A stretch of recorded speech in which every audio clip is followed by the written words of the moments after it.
ಮನಸ್ಸರಿದಿರೋ ಮತ್ತೇನಿದಿರೋ ಅಂತ ನನಗೆ ಪರಿಸ್ಥಿತಿ ನೋಡ್ಬೇಕಾಗ್ತಾ ಇದೆ. ಯಾಕಂದ್ರೆ ಈ ದೇಶ ಬಗ್ಗೆ ಗೌರವ ಇಲ್ಲ, ಅವ ಭಾರತೀಯ ಆಗ್ಲಿಕ್ಕೆ ಸಾಧ್ಯ ಇಲ್ಲ. ನಾವೆಲ್ಲರೂ ಮೊದ್ಲ ಭಾರತೀಯರ, ಆಮೇಲೆ ಕಾಂಗ್ರೆಸ್ ಬಿಜೆಪಿ ಜನತಾದಳ ಮತ್ತೆ ಯಾವ್ದು ನಮ್ದು ರಾಜಕೀಯವಾಗಿ ಏನಿದ್ದು ಅಂತ ನಾವು ಮಾಡೋಣ. ಆದ್ರೆ ದೇಶದ ವಿಷಯ ಬಂದಾಗ ನಾವೆಲ್ಲರೂ ಒಗ್ಗಟ್ಟಿರ್ಬೇಕಂತ ಒಂದು ಸಂದೇಶ ಕೊಡುವಂತ ಜವಾಬ್ದಾರಿ ಪ್ರತಿಯೊಬ್ಬರದಿದೆ. ಆದ್ರೆ ಆ ಜವಾಬ್ದಾರಿ ತಾವು ಸರಿಯಾಗಿ ನಿಭಾಯಿಸ್ತಾ ಇಲ್ಲ. ಕರ್ನಾಟಕದಲ್ಲಿ ಇರುವಂತ ಕಾಂಗ್ರೆಸ್ ಸರ್ಕಾರ ಇದ್ರ ಬಗ್ಗೆ ಚಿಂತನೆ ಮಾಡ್ಲಿ.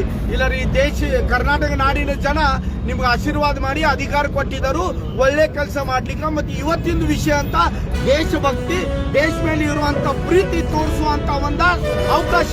ಈ ಸಂದರ್ಭದಲ್ಲಿ ನೀವು ಒಗ್ಗಟ್ಟಾಗಿ ದೇಶ ಸೊಲಾಗ್ತಿದ್ದಿಲ್ಲ ಅಂದ್ರೆ ಜನ ನಿಮಗೆ ಏನ್ ಮಾಡ್ತಾರೋ ಬರುವಂತ ಸಮಯದಲ್ಲಿ ನೀವು ನೋಡಬಹುದು. ಇವತ್ತು ಕೂಡ ಮುಖ್ಯಮಂತ್ರಿ ಅವರಿಗೆ, ಕರ್ನಾಟಕ ಸರ್ಕಾರ ಇರುವಂತ ಮಂತ್ರಿಗಳಿಗೆ ಕೈ ಮುಗಿದು ವಿನಂತಿ ಮಾಡ್ತೇನೆ. ಇಡೀ ಜಗತ್ತ ಭಾರತ ಸರ್ಕಾರ ಜೊತೆಗಿದೆ.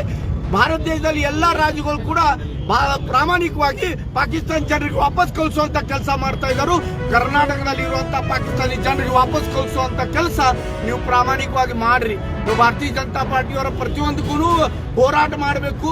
ನೀವೇನು ಮಾಡೋರ ದೇಶ ಸೊಲಗ ಇದು ಭಾರತೀಯ ಜನತಾ ಪಾರ್ಟಿ ಹೋರಾಟ ಅಲ್ಲ.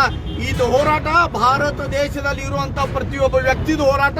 ಆ ವ್ಯಕ್ತಿದ ಆವಾಜ್ ಆಗಿ ನಾವು ಭಾರತೀಯ ಜನತಾ ಪಾರ್ಟಿ ಕಾರ್ಯಕರ್ತರ ಇವತ್ತು ಬೀದಿಗಿಳಿದೀವಿ. ನಾ ಕರ್ನಾಟಕ ಸರ್ಕಾರ ಸಿದ್ದರಾಮಯ್ಯ ಅವರಿಗೆ, ಕಾಂಗ್ರೆಸ್ ಎಲ್ಲಾ ಮಂತ್ರಿಗಳಿಗೆ ಕೈ ಮುಗಿದು ವಿನಂತಿ ಮಾಡ್ತೇನೆ. ಸ್ವಲ್ಪರೇ ನಾಚಿಕಿದ್ರು, ಸ್ವಲ್ಪರೇ ದೇಶಭಕ್ತಿ ಇದ್ರು, ಸ್ವಲ್ಪರೇ ನಾಡ ಬಗ್ಗೆ ನಿಮ್ಗೆ ಪ್ರೀತಿ ವಿಶ್ವಾಸ ಏನಾರು